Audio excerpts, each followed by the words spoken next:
Create delivery receipt and supplier's bill against the purchase order.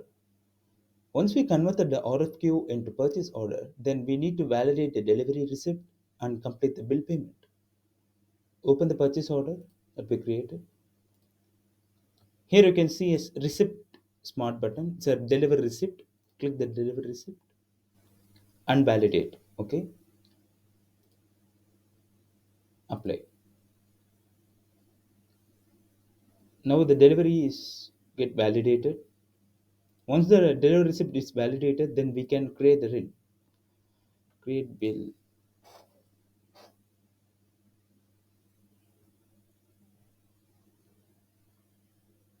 Okay.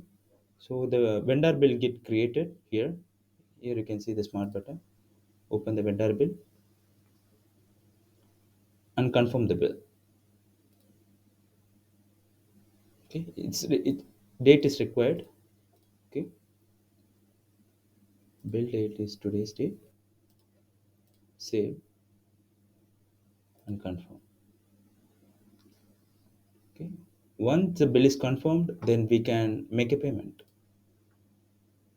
Create payment. So bill is paid. This is how we can validate the delivery receipt and make the supplier's bill payment. Okay, thank you.